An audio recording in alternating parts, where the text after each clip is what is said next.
Hello guys ကိုတေးရှ်မနဲ့ကြိုဆိုလိုက်ပါတယ်ကျွန်တော်တို့အခုဒီ production နဲ့ပတ်သက်ပြီးတော့တင်ဆက်လာခဲ့တာဆိုရင်ဒါက3ပုံမြောက်ရှိပြီပေါ့နော်အရှိမှာ pre-production ကြောင်းပြောခဲ့တယ် pre-production ကြောင်းပြောတယ်ဒီနေ့မှာတော့ကျွန်တော်တို့ check create ရက်ရောက်လာပါပြီ production ရက်ကြောင်းကိုကျွန်တော်ကပြပြပေးမှာဖြစ်ပါတယ်ကျွန်တော် production ရက်မရောက်ခင်မှာအရင်ဆုံးကျွန်တော်တို့လုပ်တဲ့အားလေးတွေကိုပြောပြချင်ပါတယ်အဲ့ဒါကိုကျွန်တော်တို့ဘာလို့ pre-production ကာလထဲမှာမထည့်လဲဆိုတော့တခါလေးမှာ preparation ကာလနဲ့ production ရက်နဲ့ကညနေဟာမျိုးတွေရှိတယ်အခုပြောမယ့်အကြောင်းအရာလေးတွေကဆိုတော့ production ရက်မတိုင်ခင်မှလုပ်ရတဲ့အချက်လေးတွေဖြစ်တဲ့ကြောင့်မလို့ကျွန်တော်ကဒီဟာကို production နဲ့မှာပဲထည့်ပြီးပြောတာဖြစ်ပါတယ်ဟုတ်ပြီအဲ့ဆိုရင်ကျွန်တော်ဒီနေ့ဗီဒီယိုလေးကိုစလိုက်ရအောင်ပထမဆုံးကျွန်တော်တို့ဘာတွေပြင်ဆင်ရလဲဆိုရင်မနေ့ပြန်လို့ရိုက်တော့မယ်ဆိုရင်ဒီနေ့မှာကျွန်တော်တို့လိုအပ်တဲ့ equipment တွေကိုကျွန်တော်ကလိုက်ပြီးစုဆောင်းရပါတယ်ကျွန်တော်တို့ဒီမှာရှိတဲ့ equipment နဲ့ဆိုရင်တော့ဒါပြဿနာမရှိဘူးပေါ့နော်အဲ့လိုမဟုတ်ဘူးကျွန်တော်တို့ဒီမှာမရှိတဲ့ PC ဆိုကျွန်တော်က render ယူရတာရရှိတယ်အဲ့ဆိုရင်ကျွန်တော်က render house တင်နဲ့ချိတ်ပြီးတော့တချို့ PC ဆိုရင်အဲ့နေညမှာသွားယူတယ်ဒါမှမဟုတ်ဆိုရင်နောက်နေ့အဲ့ production မနေ့ကျမှဝင်ယူရတာမျိုးရှိတယ်ပေါ့နော်အဲ့လိုပုံစံမျိုးတွေရှိတော့ကျွန်တော်ကဒီ equipment တွေကိုဒီပြန်ပြီးတော့ remind ပြန်လုပ်တယ်ပေါ့နော်ကြိုပြီးတော့ချိတ်ထားတယ်အဲ့နေမှာဆိုရင်ပြန်ပြီးဘယ်နေ့မှာယူပါမယ်အဲ့နေမှာလာယူပါမယ်ဆိုတဲ့ဟာကိုကျွန်တော်ကremind ပြန်ပြီးတော့ချိန်ပါတယ်အဲ့လိုပုံစံနဲ့ဒါကင်မရာတွေပြင်ဆင်နေပေါ့နော်နောက်တစ်ခုကကြတော့ကျွန်တော်တို့သုံးမဲ့ဒီကင်မရာတွေရဲ့ battery တွေ lighting တွေရဲ့ battery တွေအစပြန်ကျွန်တော်သုံးမဲ့ battery တွေအကုန်လုံးကိုကျွန်တော်ကညမှာအားအပြည့်ဝင်ပါတယ် backup plan အနေနဲ့လည်းရှိပြီမဲ့ကျွန်တော်ကအရင်ဆုံးအားအပြည့်ဝင်ထားပါတယ်ပြီးပြီဆိုရင်ကျွန်တော်တို့ရိုက်ကူးမဲ့အချိန်မှာအသုံးပြုမဲ့ memory card တွေကိုပြန်ဆက်ပါတယ်memory card ထဲမှာကျွန်တော်ကရိုက်ထားတဲ့ footage တွေရှိတယ်ဆိုရင်အဲ footage တွေကကူပြီးသားလားပြီးပြီးသား project လားဆိုတဲ့ဟာမျိုးတွေစစ်တယ်အဲ့ဒါပြီးပြီးဆိုရင်ကျွန်တော် format ရိုက်ပါတယ် format ရိုက်ပြီးတော့ကျွန်တော်ရိုက်ပြီးတော့ ready ဖြစ်အောင်လို့ပြင်ဆင်ပါတယ်အဲ့ဒါတွေပြင်ဆင်ပြီးပြီဆိုရင်เนาะနောက်တစ်ခုထပ်လုပ်တာကအဲ့ဒါခုနပြောတဲ့ဟာရရှေ့မှာလုပ်လို့လည်းရတယ်နောက်မှာလုပ်လို့လည်းရတယ်အဲ့ဒါဘာလဲဆိုရင်ကျွန်တော် call sheet ပို့ပါတယ် call sheet ဆိုတဲ့အကြောင်းအရာကဒီနေ့မှာဘာပြီးရင်ဘာလုပ်မယ်ဆိုတဲ့အကြောင်းအရာတွေကျွန်တော်ကဒီ script ပုံစံမျိုးမဟုတ်ဘဲနဲ့ဇာတ်ပုံစံမျိုးနဲ့အလွယ်တကူကြည့်လို့ရအောင်လို့လုပ်ထားတဲ့ format တစ်ခုရှိဖြစ်ပါတယ်အဲ့ဒါကိုလည်းကျွန်တော်နမူနာလေးအခုပြထားပေးပါတယ်အဲ့လိုပုံစံမျိုး call sheet လေးတွေကျွန်တော်ကပို့ပေးပါတယ်အဲ့ call sheet ကိုကြည့်လိုက်တာနဲ့တင်ဒီဘယ် scene ကဘာအကြောင်းအရာဘယ်လိုဆိုတာကိုသိနိုင်အောင်ဟိုကနှစ်ချုပ်ထားတဲ့ call sheet လေးဖြစ်ပါတယ်အဲ့လိုပုံစံမျိုးနဲ့ကျွန်တော်တို့ပို့ပါတယ်ပြီးပြီဆိုရင်နောက်တစ်ခုကကျတော့ကျွန်တော် remind ပြန်လုပ်တဲ့လူတွေပြန်လုပ်ပါတယ်ဘာလဲဆိုရင်မေ့တဲ့လူတွေပေါ့နော်တခါလေမဆိုရင်ကျွန်တော်ကရိုက်ကွေးရက်ကိုမေ့နေတဲ့ လူတွေရှိတယ်အထူးသဖြင့်တော့ဆိုရဘက်ကတော့မေ့တော့မဟုတ်ကျွန်တော်တို့ production team က crew တွေကိုကျွန်တော်ပြန်ပြီး remind ပြန်လုပ်ပါတယ်ကျွန်တော် DV ရဲ့တော့များတော့ပြန်အဲ့ဒီညကလေးကျွန်တော်စီရောက်ပြီပေါ့နော်ဒီ crew တွေကိုကျွန်တော်ပြန်ပြီး remind ပြန်လုပ်ပါတယ်ဒါပေမဲ့ကျွန်တော်တို့တင်ထားတော့ကျွန်တော်တို့တင်တစ်ခုတည်းမှာဖြစ်နေရလဲဖြစ်ပါလိမ့်မယ်ဟာသားလည်းပေါ့နော် fan လေးလည်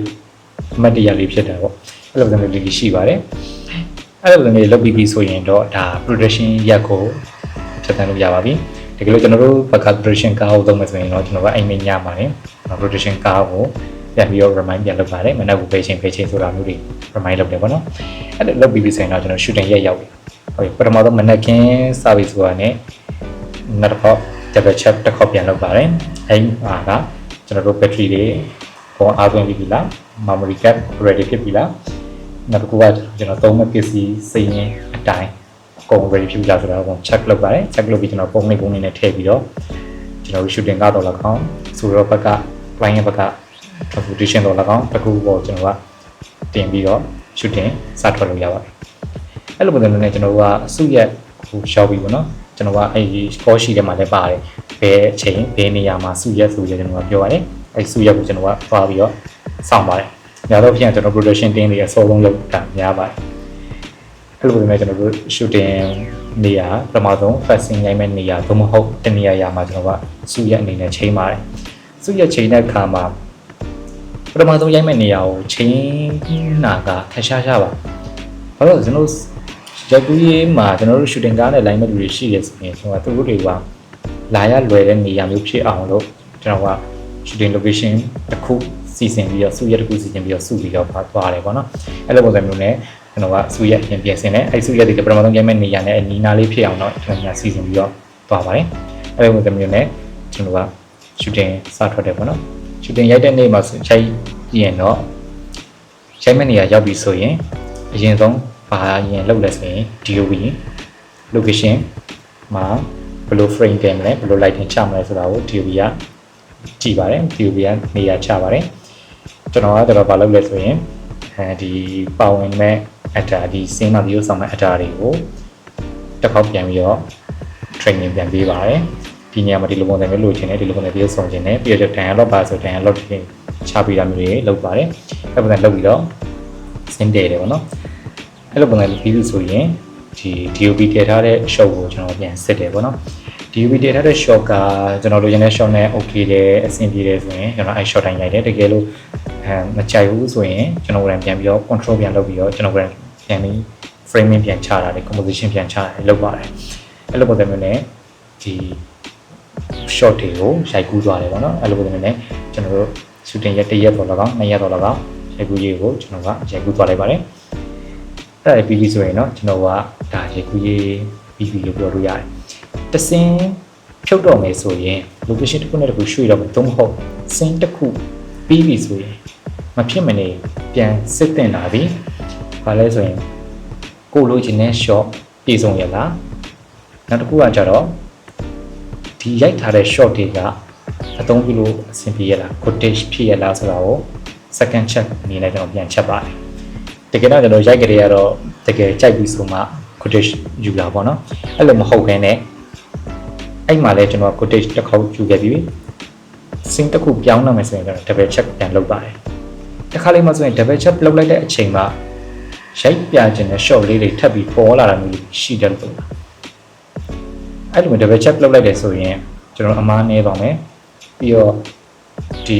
လိုချင်တဲ့ shot ကိုလည်းပိုပြီးပြည့်စုံစုံရမယ်ပေါ့နော်အဲ့လိုပုံစံမျိုးနဲ့ကျွန်တော်တို့ scene တစ်ခုပြီးဆိုတာနဲ့ double check ပြန်ပြီးတော့လုပ်တာကတော့ကောင်းပါတယ်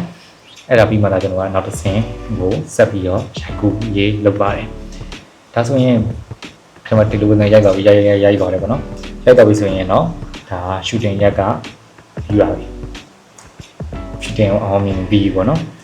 ဒီရက်တွေမှာကျွန်တော်တို့သိထားရမှာကအတားတွေကိုရုပ်ဆောင်တွေကိုပေါ့နော်ရုပ်ဆောင်တွေကိုမသိရင်သူတို့မလုပ်တတ်ဘူးဆိုရင်ဒီလောက်ပဲလုံနိုင်မှာပေါ့ဆိုပြီးတော့လွတ်ပေးတာမျိုးမဟုတ်ဘဲနဲ့တကယ်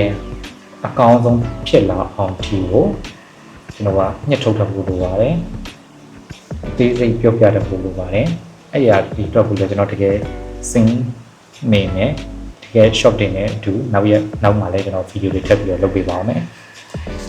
တကယ်ကျွန်တော်ရိုက်ခဲ့တဲ့ shot တွေကိုပြပြီးဒီ shot မှာဆိုရင်ဘယ်လိုပြောခဲ့တယ်ဘယ်လိုလုပ်ခဲ့ရတယ်ဆိုတာမျိုးလေးလည်းနောက်ထပ် sharing လုပ်ပေးပါမယ်အဲ့လိုပုံစံမျိုးကျွန်တော်ကရိုက်ပြီးလုပ်ဖို့လိုအပ်ပါတယ်ဒါမှသာကျွန်တော်တို့ရိုက်ကူးခဲ့တဲ့ project တစ်ခုက trader တယောက်ရဲ့ vision အပြည့်အဝနဲ့ရရှိမှာဖြစ်ပါတယ် production ရက်ပြီးပြီဆိုရင်များသောအားဖြင့်အဲဒီ production ရက်ရိုက်ပြီးသွားပြီဆိုပြီးတော့ပြီးသွားကြပါနော်ဒါပေမဲ့ကျွန်တော်တို့ production ကတော့မပြီးပါဘူးနောက်ရက်ပါဆက်လို့ဆိုရင် post production ကိုဆက်ပြီးတော့သွားပါတယ် post production မှာတော့ကျွန်တော် editing ကိုင်ဖို့အတွက်ကိုစပြီးပြင်ဆင်နေပါတော့အဲ့ချိန်မှာတော့ရှေ့မှာ DOV တွေ actor တွေနဲ့မလိုတော့ဘူးဖြစ်လာလို့ဆိုရင် writer နဲ့ editor နဲ့နှစ်ယောက်ခေါင်းချင်းဆိုင်ပြီးတော့ဒီ post production ကိုစပြီးတော့ဝင်ဖြစ်ပါတယ်အဲ့ဒီပိုင်းကိုတော့နောက်ရက်မှာဆက်ပြီးတော့ recording မှာဖြစ်ပါတယ်အားလုံးပဲ see you guys